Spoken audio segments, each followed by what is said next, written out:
أعوذ بالله من الشيطان الرجيم. بسم الله الرحمن الرحيم. قالوا طيرنا بك وبمن معك قال إنما طائركم عند الله بل أنتم قوم تفتنون. وقال الله تبارك وتعالى وما أصابكم من مصيبة فبما كسبت أيديكم ويعفو عن كثير. صدق الله العظيم. وعن أبي هريرة رضي الله تعالى عنه قال قال رسول الله صلى الله عليه وسلم لا عدوى ولا طير ولا هام ولا صفر وفر من المجزوم كما تفر من الأسد أو كما قال عليه الصلاة والسلام. قابل قدر مسلمین کرام، محترم بزرگوں، نوجوان دوستوں اور عزیز ساتھیوں، گزشتہ جمعہ کو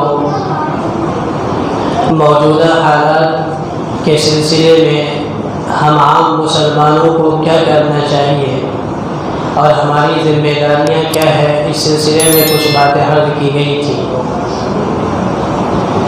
نہایت ہی تشویشناک حالات، اور ان حالات میں مسلمان پریشان ہے تو مسلمان کرے تو کیا کرے.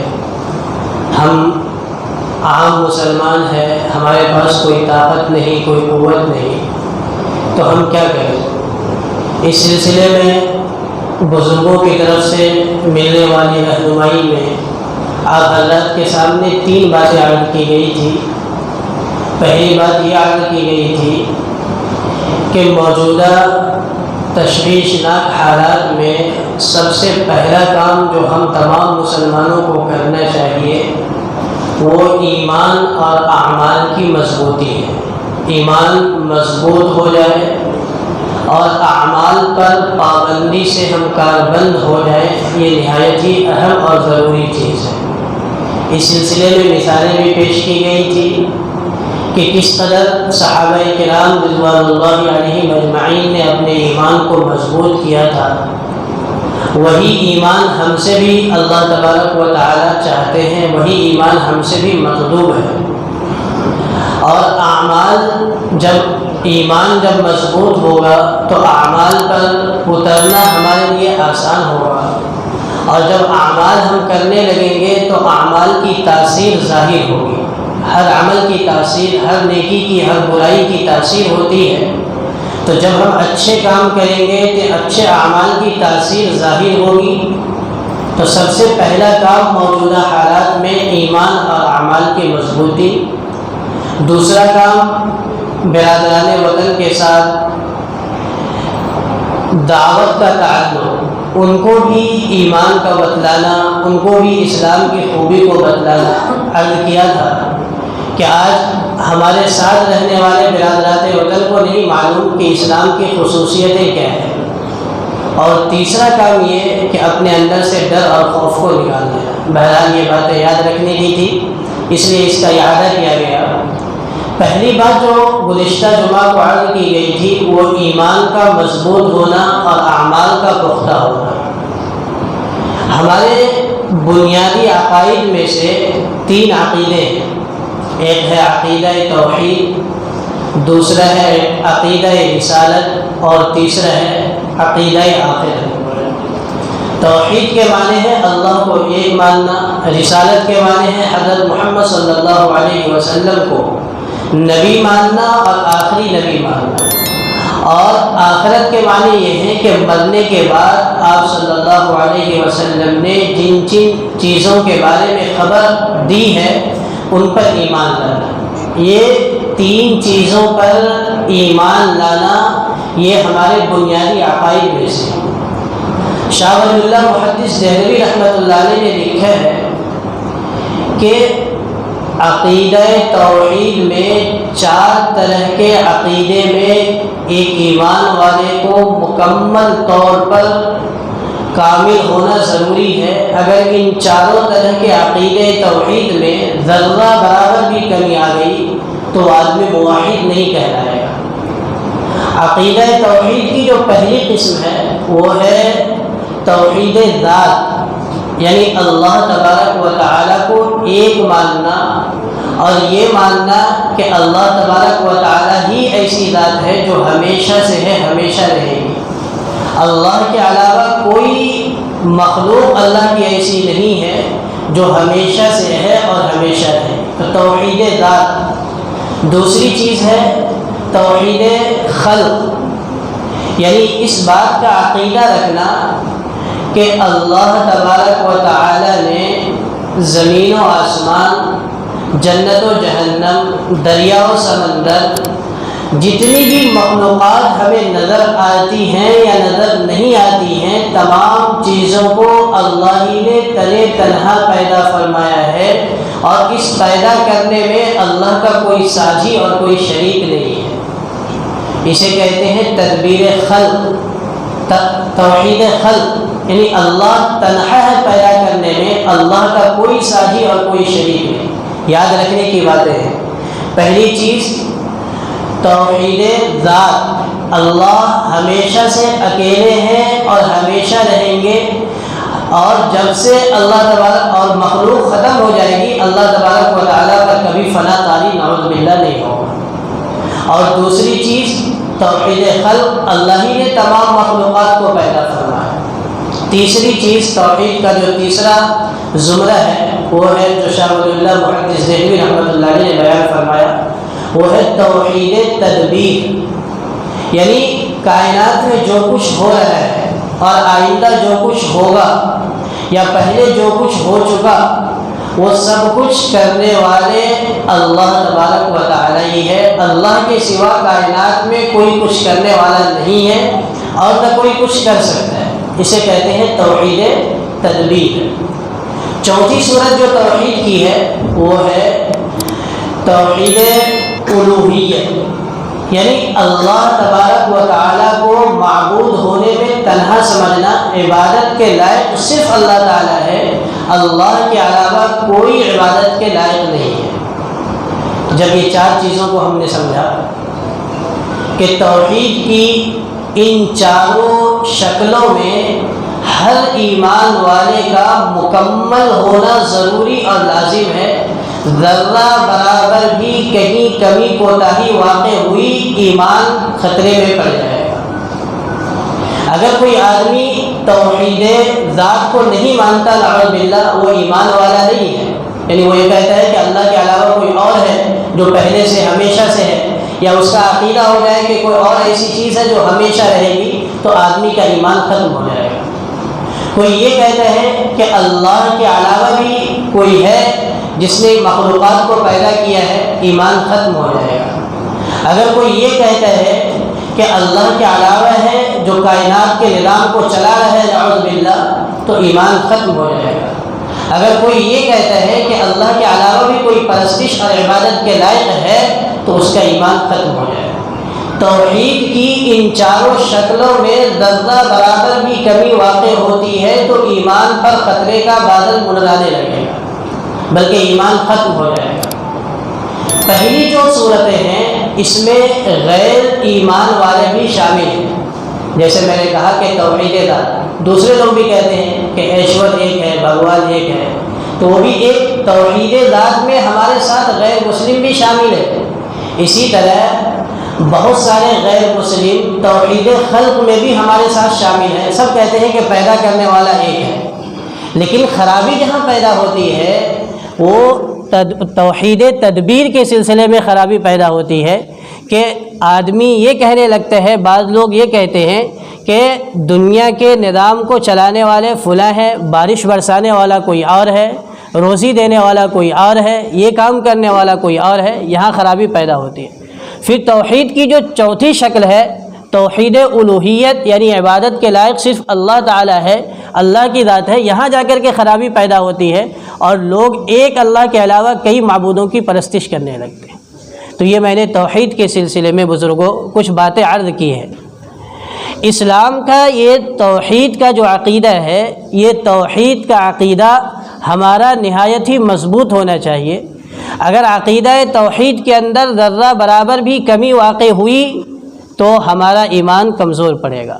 اللہ کے نبی صلی اللہ علیہ وسلم اس دنیا میں تشریف لائے تو آپ صلی اللہ علیہ وسلم نے جہاں لوگوں کو اچھی اچھی باتیں بتلائی کہ لوگوں یہ کرو، لوگوں یہ کرو، یہ کام بہتر ہے، یہ کام عمدہ ہے، یہ کام اچھا ہے، وہیں اللہ کے نبی صلی اللہ علیہ وسلم نے برائیوں سے بچانے کے لیے بھی بے انتہا کوشش کی کہ شراب مت پیو، جوا مت کھیلو، کسی کو قتل مت کرو، زنا مت کرو، شرک مت کرو، بد نظری مت کرو، چوری مت کرو، غلط کاموں سے اللہ کے نبی صلی اللہ علیہ وسلم نے روکا ہے۔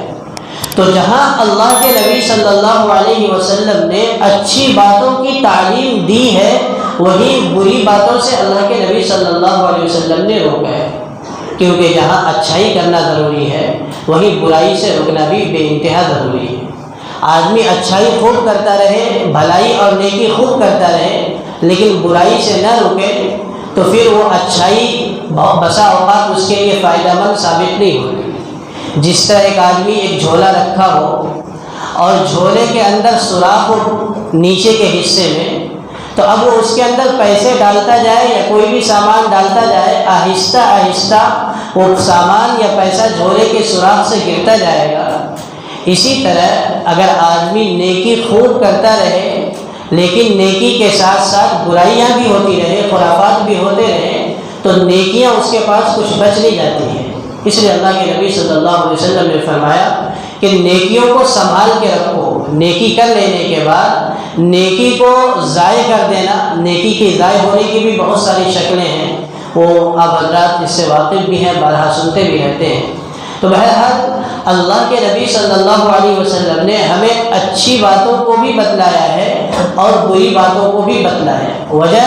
وجہ یہ ہے کہ اچھی بات کو کرو، اچھے کاموں کو کرو اور بری باتوں سے اپنے آپ کو بچاؤ، خرافات سے بچاؤ۔ محرم الحرام کے مہینے کی آج آخری تاریخ ہے، کل سے سفر المظفر کا مہینہ شروع ہو جائے گا۔ میں نے یہ عنوان اس لیے چھیڑا ہے کہ چند منٹ کے اندر جو سفر المظفر کے مہینے میں عقیدے کی خرابی ہمارے درمیان رائج ہو چکی ہے، اس کی نشاندہی کی جائے، اور نشاندہی اس لیے کی جائے تاکہ میں بھی اور آپ تمام حضرات بھی ان خرافات سے اور ان غلط عقیدوں سے، جن عقیدوں میں پڑھنے کی وجہ سے کبھی تو ایمان کمزور ہوتا ہے اور کبھی ایمان دل سے نکل جاتا ہے اور انسان کو اس کی اطلاع بھی نہیں ہوتی۔ تو میں نے حضرت ابو ہریرہ رضی اللہ تعالیٰ عنہ کی روایت پڑھی ہے، مختصر وقت میں اس کو چند تمہیدی بات کے بعد اس کو میں نقل کرتا ہوں، غور سے سنیں اور کوشش کریں کہ انشاءاللہ جو باتیں کہی جائیں گی ان پر عمل کریں گے اور دوسروں تک بھی یہ بات کو پہنچانے کی کوشش کریں گے۔ سفر المظفر کا مہینہ شروع ہوگا تو جس طرح محرم الحرام کے مہینے میں ہم لوگ چند خرافات کرتے ہیں، اسی طرح سفر المظفر کے مہینے میں بھی ہمارے معاشرے کے اندر چند خرابیاں ہیں۔ اللہ کے نبی صلی اللہ علیہ وسلم نے ان کی قمع کیا ہے، ان کو ختم فرمایا ہے۔ حضرت ابو ہریرہ رضی اللہ تعالیٰ عنہ کی روایت ہے، آپ صلی اللہ علیہ وسلم نے فرمایا لا عدوى، ایک کی بیماری دوسرے کو نہیں لگتی ہے۔ سفر المظفر کا جب مہینہ آیا تھا گزشتہ سال تو میں نے اس سلسلے میں کچھ باتیں عرض کی تھی۔ لا عدوى، ایک کی بیماری دوسرے کو نہیں لگتی ہے، یعنی بیماریاں متعدی نہیں ہوتی ہے، یہ اللہ کے نبی صلی اللہ علیہ وسلم نے فرمایا۔ بات یہ آتی ہے کہ ابھی ایک چند سال پہلے ایک وبائی مرض پھیلا پوری دنیا کے اندر، اور ہم نے دیکھا اور ہم نے سنا، ہم نے مشاہدہ کیا کہ ایک کی بیماری دوسرے کو لگ رہی تھی۔ یہی سوال اللہ کے نبی صلی اللہ علیہ وسلم کے زمانے میں اللہ کے نبی صلی اللہ علیہ وسلم سے ایک اعرابی نے، ایک بدو نے کیا۔ آپ صلی اللہ علیہ وسلم نے جب یہ حدیث سنائی اور یہ بات بیان فرمائی لا عدوى، ایک کی بیماری دوسرے کو نہیں لگتی ہے، بیماری متعدی نہیں ہوتی ہے، تو ایک دیہاتی نے عرض کہ اللہ کے نبی صلی اللہ علیہ وسلم یہ بات ہمیں سمجھ میں نہیں آئی۔ ہم دیکھتے ہیں کہ ایک اونٹ کو خارش ہوتا ہے، پھر خارش دوسرے اونٹ کو، پھر تیسرے اونٹ کو، اس طرح قافلے کے اندر جتنے اونٹ ہوتے ہیں تمام کے تمام اونٹ خارش زدہ ہو جاتے ہیں، سب کو خارش کی بیماری لگ جاتی ہے، اور آپ فرما رہے ہیں کہ بیماری متعدی نہیں ہوتی۔ اللہ کے نبی صلی اللہ علیہ وسلم نے فرمایا کہ فمن اعدل اول، اگر تم یہ کہتے ہو کہ بیماریاں متعدی ہوتی ہے تو پہلے اونٹ کو بیمار کس نے کیا؟ پہلے اونٹ کو خارش زدہ کس نے کیا؟ اس اعرابی نے کہا اللہ کے نبی صلی اللہ علیہ وسلم، اس نے اللہ نے کیا۔ تو فرمایا جس اللہ نے پہلے اونٹ کو خارش زدہ کیا، اسی اللہ نے دیگر اونٹوں کو بھی خارش زدہ کیا۔ ہم نے دیکھا کہ ایک گھر میں رہنے والے لوگ میں سے ایک بیمار ہوئے، ان کا انتقال ہوا، ان کی خدمت کرنے والے نہیں مرے، ان کو بیماری نہیں لگی، ان سے دور بھاگنے والے کو بیماری لگی اور وہ مر گیا۔ تو مسلمانوں کا یہ عقیدہ ہونا چاہیے کہ صحت اور بیماری یہ اللہ تبارک و تعالیٰ کی طرف سے ہے۔ ایک آدمی مکمل کوشش کر ڈالے اور زندگی بھر کوشش کرتا رہے، اللہ کی طرف سے مقدر ہوگی تو اسے بیماری لگ کر رہے گی۔ اور ایک آدمی ذرہ برابر بھی پرواہ نہیں کرتا ہے، گندگیوں میں جاتا ہے، گٹر میں ہاتھ ڈالتا ہے اور کچرے دان کے پاس اپنی دکان کھول کر کے بیٹھتا ہے، اور 40 سال سے دکان کھول کر کے بیٹھا ہے، وہ بیمار نہیں ہوتا۔ اور ایک آدمی ادھر سے گزرتا ہے اور بیمار ہو جاتا ہے کہ میں فلاں کچرے دان کے پاس سے گزرا اور مجھے بیماری لگ گئی۔ اصل مسئلہ یہ ہے کہ اللہ کے نبی صلی اللہ علیہ وسلم کا فرمان برحق ہے، لا عدویٰ، ایک کی بیماری دوسرے کو نہیں لگتی، تو پھر بیماری پھیلتی کیسے ہے؟ اللہ تعالیٰ پھیلاتے ہیں۔ ورنہ یہ جو بیماری پھیلی تھی، یہ بیماری کسی ایک گھر میں آ جانے کے بعد کسی دوسرے آدمی کو بچنا نہیں چاہیے تھا، لیکن ہم نے دیکھا، مشاہدہ کیا کہ غیر مسلم اپنے بیماروں کو چھوڑ کر کے جا رہے تھے۔ ہمارے مسلمان یہی عقیدہ توحید کی وجہ سے ان کو جا کر کے اٹھاتے تھے، ان کو علاج کرواتے تھے، اور مر جانے کے بعد ان کو لے جا کر کے ان کے آخری رسومات بھی ادا کرنے والے ہمارے مسلمان ہوتے تھے۔ غیر مسلم کا اپنا باپ، اپنی بہن، اپنا بیٹا چھونے کے لیے تیار نہیں ہے، لیکن مسلمان اس عقیدہ توحید کی بنیاد پر کہ اللہ کے نبی صلی اللہ علیہ وسلم نے فرمایا ہے حفاظتی تدابیر اختیار ضرور کرو، لیکن یہ مت سمجھو کہ ایک کی بیماری دوسرے کو لگے گی ہی لگے گی۔ ہاں، اگر مقدر ہوگی، اللہ نے اسی میں مرنا لکھا ہوگا تو مرو گے۔ واقعہ یاد آتا ہے، بڑے عالم گزرے ہیں، حضرت مولانا ظفر احمد عثمانی رحمۃ اللہ علیہ، حضرت مولانا تھانوی رحمۃ اللہ علیہ کے بھتیجے تھے۔ ملک تقسیم ہوا، وہ ادھر چلے گئے۔ پھر جب حالات سازگار ہوئے تو وہ ہندوستان تشریف لائے، تو ان کے پڑوس میں ایک غیر مسلم لالا جی بھی رہتے تھے۔ سب سے ملاقات کرتے ہوئے انہوں نے پوچھا کہ وہ لالا جی کدھر گئے، تو لوگوں نے بتلایا کہ بہت زیادہ بیمار ہو گئے، ان کو متعدی بیماری لگ گئی ہے، اس لیے ان کے گھر والوں نے کھیت میں لے جا کر کے ایک جھوپڑی بنا دی ہے اور وہیں ان کو چھوڑ دیا ہے۔ اب ان کا عالم تھے، بزرگ تھے، اللہ والے تھے، ان کو تو یہ ڈر نہیں۔ فرمایا کہ ان کے گھر والے ان کو کھانا بھی دینے کے لیے قریب نہیں جاتے، بانس کا لمبا سا ڈنڈا رکھے ہیں، اس میں برتن باندھ دیتے ہیں اور دور سے ہی کھانا دے دیتے ہیں، دور سے دوا دے دیتے ہیں، چلے جاتے ہیں۔ اتنا ڈرتے ہیں کہ کہیں ہم اس کے قریب گئے تو بیماری لگ جائے گی۔ حضرت مولانا ظفر احمد عثمانی رحمۃ اللہ علیہ کو جب اس کی اطلاع ہوئی تو حضرت کو لالا جی سے ملنے کے لیے اس کے کھیت میں گئے، قریب بیٹھے، ان کے منہ کو دھویا، ان سے خبر خیریت پوچھی اور ان کے پیالے پہ ہاتھ رکھ کر کے کھانا کھایا۔ پھر خبر خیریت پوچھنے لگے تو کہنے لگے کہ بیماری کی تکلیف تو اپنی جگہ ہے، لیکن بیٹوں نے، بیٹیوں نے، بیوی نے، سب رشتہ داروں نے مجھے چھوڑ دیا، اس بیماری سے بڑھ کر کے یہ تکلیف مجھے محسوس ہو رہی ہے، میں تو یہ سوچتا ہوں کہ جلدی مر جاؤں۔ حضرت مولانا ظفر احمد عثمانی رحمۃ اللہ علیہ نے ان سے کہا کہ گھبرانے کی بات نہیں ہے، ایسا کچھ بھی نہیں ہے، ہم آپ کے ساتھ ہیں، میں اپنے رشتہ داروں سے کہہ دوں گا کہ آپ کی خبر گیری کریں، اگر آپ کہیں تو میں اپنے رشتہ دار سے کہہ دوں گا کہ اپنے گھر میں لے جاؤ۔ بات سننے کی یہ ہے کہ اس لالا جی جو بڑھاپے کے عمر میں مرنے کے قریب تھے، جب حضرت مولانا ظفر احمد عثمانی رحمۃ اللہ علیہ نے ان کے ساتھ کھانا کھایا اور ان کو بیٹھا کر کے ان سے بات چیت کی قریب ہو کر کے، تو اس نے کہا کہ مولانا جی مجھے تو یہ بات سمجھ میں آتی ہے کہ آپ لوگ کا مذہب درست ہے، ہمارا مذہب غلط ہے، اگر میرا مذہب درست ہوتا تو میرے گھر والے مجھے چھوڑ کر کے نہیں جاتے، آپ غیر ہو کر کے میرے پاس آ کر کے میرے ساتھ کھا رہے ہیں اور میرے دور ہو کر کے بانس میں کھانا باندھ کر کے مجھے دے رہے ہیں، مجھے کلمہ پڑھائیے، میں ایمان قبول کرتا ہوں۔ اور اس نے ایمان کو قبول کیا۔ یہ ہے اللہ کے نبی صلی اللہ علیہ وسلم کی معمولی سی سنت پر عمل کرنے کا نتیجہ، کہ اگر انسان اللہ کے نبی صلی اللہ علیہ وسلم کی ایک سنت پر عمل کرنے کا تہیا کر لے اور اس پر عمل کرنے کی نیت کر لے اور اسے کر گزرے تو اللہ اس سے ہدایت کے ہوا کو چلا دیتے ہیں اور لوگوں کو ایمان کی دولت نصیب فرما دیتے ہیں۔ وقت میں بہت زیادہ گنجائش نہیں ہے۔ پہلی بات اللہ کے نبی صلی اللہ علیہ وسلم نے فرمایا لا عدویٰ، ایک کی بیماری دوسرے کو نہیں لگتی۔ یہ عقیدہ ہمارا مضبوط ہونا چاہیے۔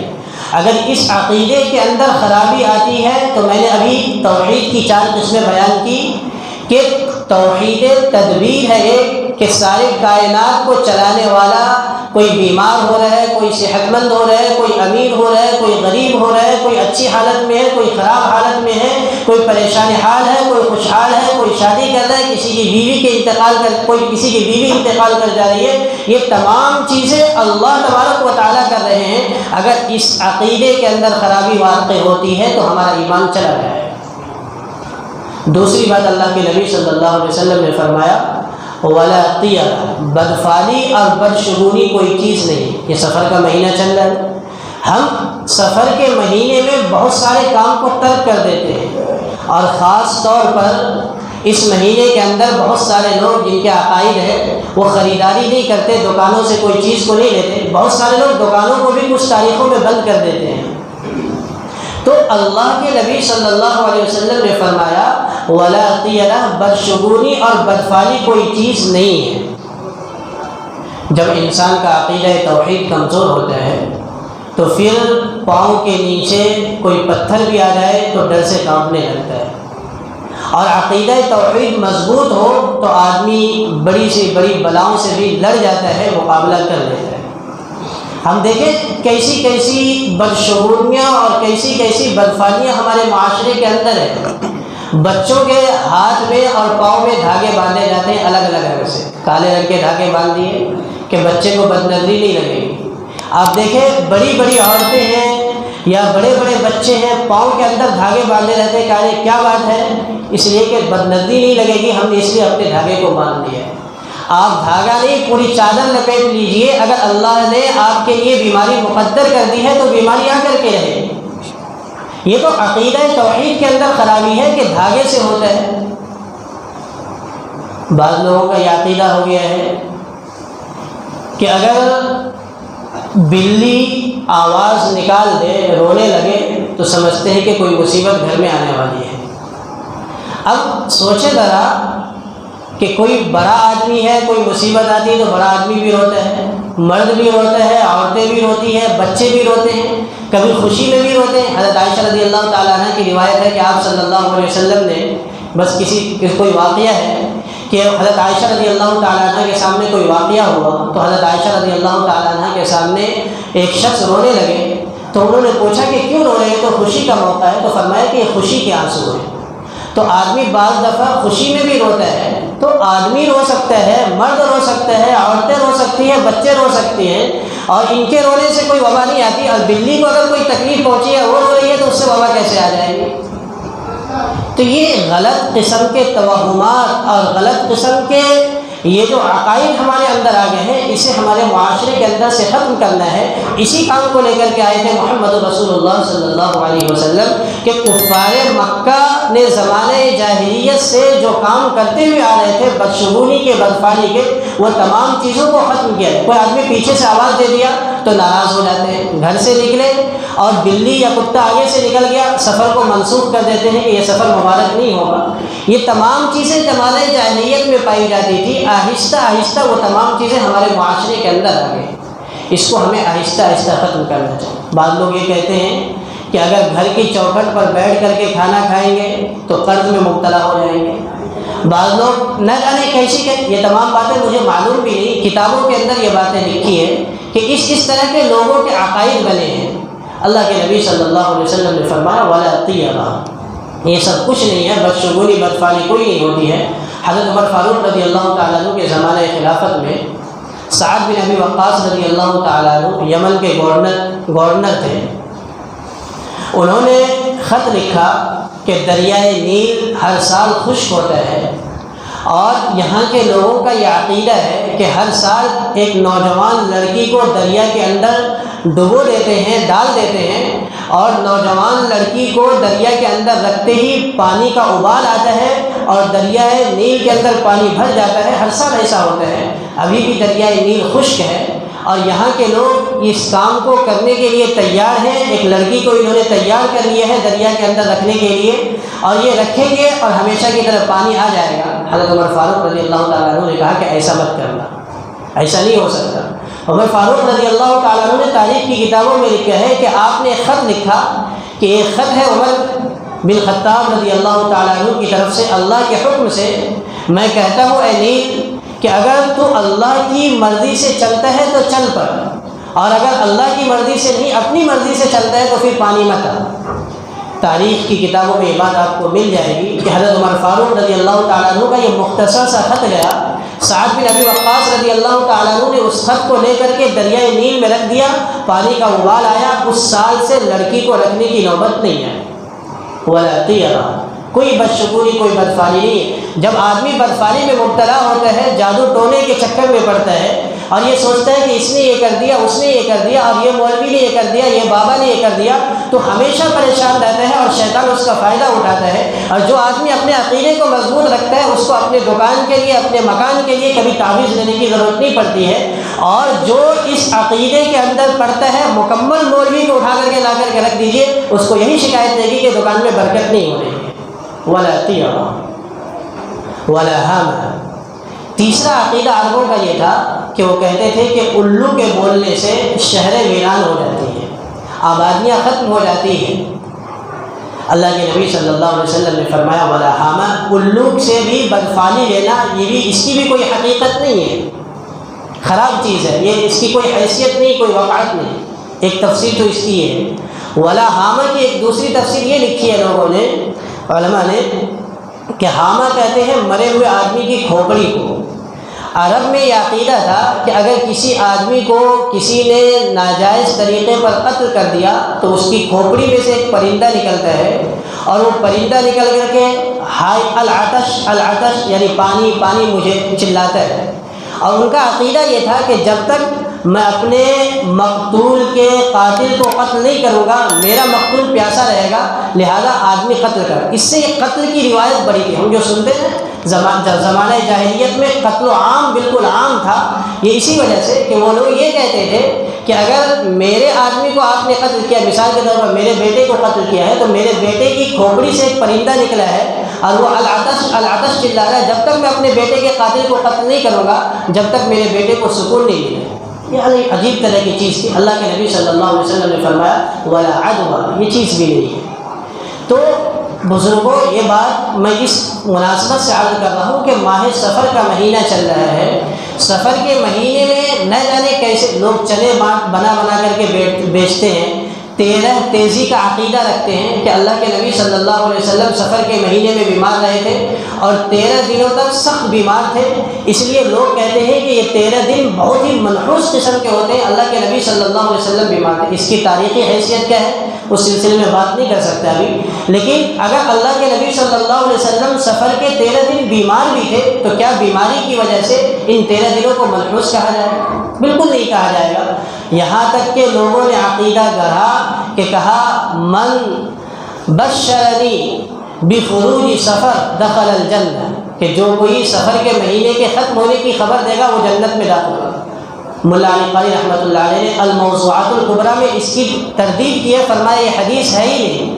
بہرحال تو سفر کے مہینے کے بارے میں ایسی حدیثیں گڑھی گئی۔ ایک حدیث یہ گڑھ لی گئی کہ سال بھر میں 10,80,000 بلائیں اور مصیبتیں دنیا کے اندر نازل ہوتی ہیں آسمان سے، ان 10,80,000 بلاؤں میں سے 9,80,000 بلائیں نعوذ باللہ صرف سفر کے مہینے میں نازل ہوتی ہیں۔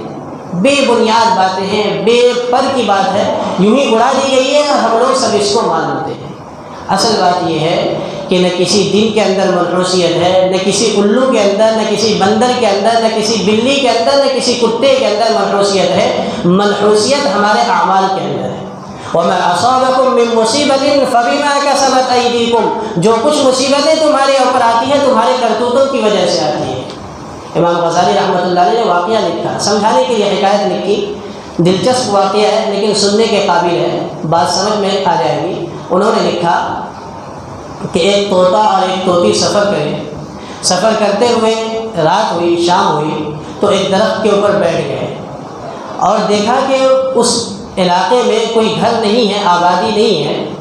تو طوطی نے طوطا سے کہا کہ لگتا ہے کہ یہاں الو کبھی آیا ہوگا، اس بنیاد پر یہ شہر ویران ہو گئے ہیں۔ طوطا نے کہا کہ ہاں ایسا ہی معلوم ہوتا ہے۔ اتفاق سے طوطا بھی اسی درخت پر بیٹھا ہوا تھا۔ طوطا نے کہا کہ آپ لوگوں کی باتیں میں نے سنی، ہو سکتا ہے ایسا ہوا ہو، لیکن میری طرف سے دعوت ہے، آج رات میں آپ لوگوں کے لیے کھانے کا انتظام کروں گا۔ بہرحال اس نے انتظام کیا، کھائے۔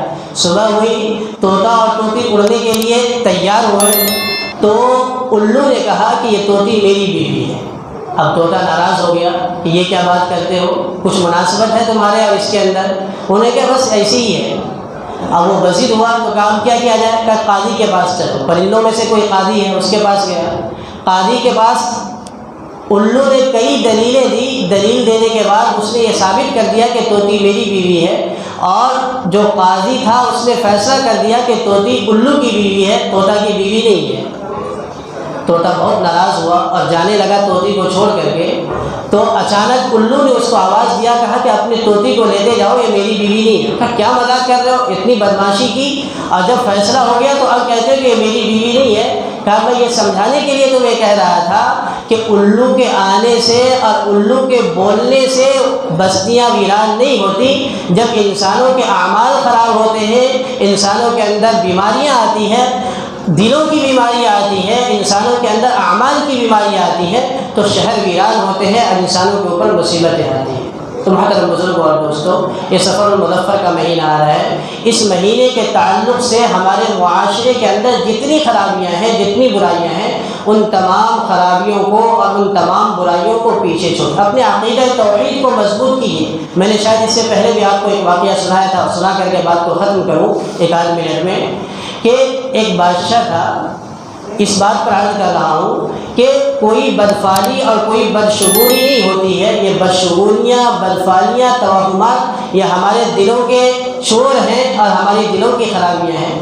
ایک بادشاہ تھا، صبح نکلا شکار کے لیے اور چلا گیا شکار کرنے کے لیے، پورے دن شکار کھیلتا رہا، لیکن ایک بھی شکار اس کے قابو میں نہیں آیا۔